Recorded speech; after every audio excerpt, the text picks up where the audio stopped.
In this video, we are going to be diving into an iconic title that has been widely praised as one of the greatest horror games of all time. But Resident Evil 4 isn't just one of the most iconic games of all time, but Capcom somehow took perfection and made it even better.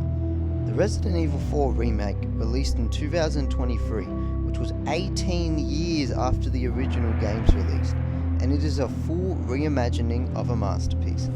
But does it truly live up to the legacy of the original? We are going to find out why this remake might just be the ultimate Resident Evil experience and perhaps will become as iconic to future generations. But without further ado, let's jump straight into it. Now, first off, we are going to start off with the story, as the original RE4 story had a simple yet incredibly effective plot. It involved the returning Leon S. Kennedy from RE2, who was now a highly trained government agent, who was sent to a remote European village to rescue the president's kidnapped daughter, Ashley Graham. But what starts as a straightforward rescue mission quickly spirals into a horrifying nightmare filled with mind-controlling parasites, cultists, and some of the most crazy enemies in RE history. The remake keeps the core of this story intact, but expands on it in all the right ways. The characters feel more fleshed out, their motivations are clearer, and the writing is sharper. Leon, who was already an action hero in the original, now shows more emotional depth. The trauma from his survival in Raccoon City isn't just reference, it is shown to weigh on him as a character, and he is not just a one-liner machine anymore. Though don't worry, the one-liners are still there and well. His struggle is portrayed to be real, and you can feel the burden of his mission as the game progresses. The other main character, Ashley, on the other hand, is arguably the biggest improvement of this remake, and I'm just not talking about her design. In the original, she was mostly a character you had to escort with little personality beyond calling for Leon's help. But in the remake, she's well portrayed as a very real person, scared but determined, vulnerable yet willing to step up when needed. Her interactions with Leon feel more natural, and you can actually see their bond grow throughout the game. She's no longer just a mission objective, she's a character that the player will care about. The villains have also received major upgrades. The Mendez guy, who is the chief of the village, in the first section, he is more menacing than ever, and his presence is felt throughout the early hours of the game, making him a more intimidating force than just another boss fight. And then there's Roman Salazar, who is the castle lord, who has been completely reimagined. Gone is his cartoonish Napoleon look. Now he's a disturbing gothic nightmare who feels like he stepped right out of a horror movie. And then there's the main big bad dude, Osmond Sadler, who is the leader of the cult. And in the original, he felt like a standard cult leader villain, but in the remake, he is truly terrifying. His manipulations, his eerie presence, and his cultist following feel more dangerous, adding to the game's darker tone. However, there is just one villain who is my favourite in this game, and that is Jack Krauser, who is a military expert from Leon's past that helped train him into becoming the soldier he is in the game. This relationship creates an interesting dynamic between them, as Leon knows just how strong he can be and how much of a threat he can be towards Ashley. Also, Krauser's boss fight is the best boss fight in the game, and it is an incredible experience to play, focusing on knife combat with him as well as having multiple shootouts with him, as it is completely different to any other boss fight, and it is hard to outline how good the boss fight actually is, so I recommend you play the fight for yourself in the game, so you understand where I'm coming from, alright? Now, the side characters of Luis and Ada, both are very well written as well, both having character arcs of redemption and their morality becoming very key characters to the progress of the story. So, overall, the remake doesn't just retell Resident Evil 4's story, it deepens it, enhances it, and makes every character more compelling. It respects the original while giving us a more mature and immersive experience. You're not just along for the ride, you actually feel connected to the characters and the horrors they face. Now, if there's one thing that made the original RE4 legendary, it was the perfect blend of action and survival horror. The gameplay and action was what separated the entire franchise apart from any other horror game. Now, the gameplay for RE4 didn't just revolve around it being scary, it was exhilarating, with fast-paced gunplay, strategic resource management, and intense enemy encounters.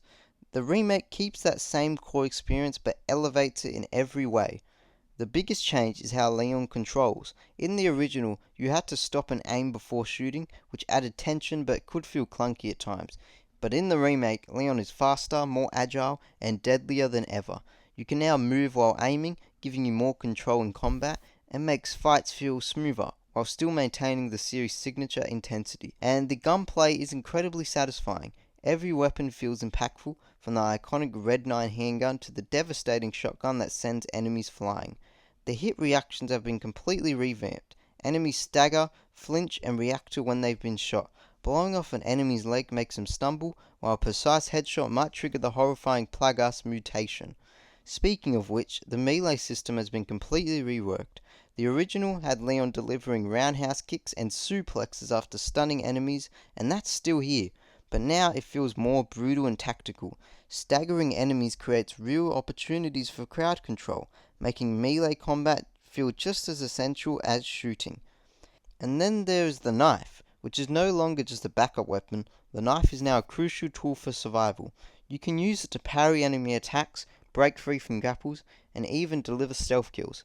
But there is a catch. Knives do degrade over time, forcing you to use them wisely, which adds another layer of strategy, making every encounter even more intense. And despite all the action, Resident Evil 4 still maintains its survival horror roots. Ammo is limited, healing items are precious, and you're constantly making decisions. Do you use that last shotgun shell to take out a crowd of enemies, or do you save it for a potential boss fight?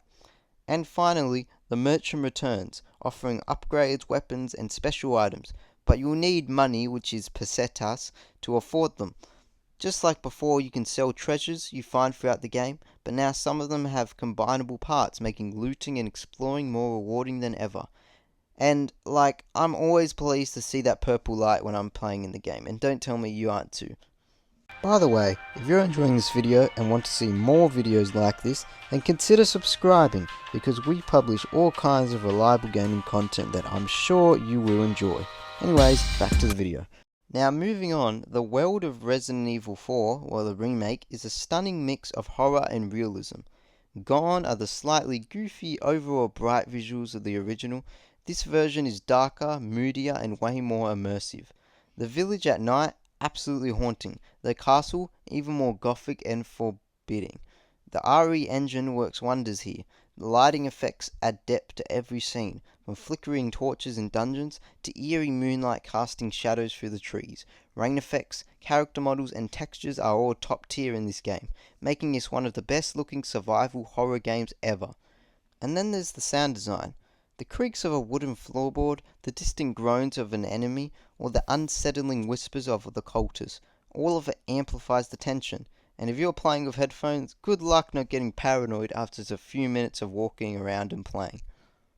Resident Evil 4 has influenced countless games since its release in 2005. Its over-the-shoulder shooting mechanics shape modern third-person action games like Gears of War, The Last of Us, and even recent Resident Evil titles.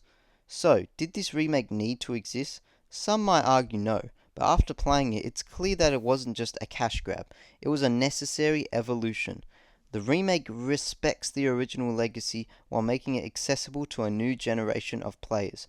It fixes the few things that felt outdated, enhances what made the game great, and offers an experience that feels fresh even if you've played the original a dozen times. It also proves that remakes, when done right, can elevate a game rather than just recreate it. Capcom did this originally with Resident Evil 2, but this is their best remake yet. Resident Evil 4 Remake isn't just a tribute to a classic, it's the definitive way to experience one of the greatest games ever made. With improved combat, a deeper story, jaw-dropping visuals, and some of the best horror action gameplay we've ever seen, it's safe to say this game lives up to the hype. So, what do you think? Does the remake surpass the original, or does nostalgia still reign supreme? Let me know in the comments, and don't forget to like, subscribe, and hit that bell for more deep dives into the best games out there. Always comment if you want to see a game or challenge, let me know. But until next time, I will see you later. Goodbye.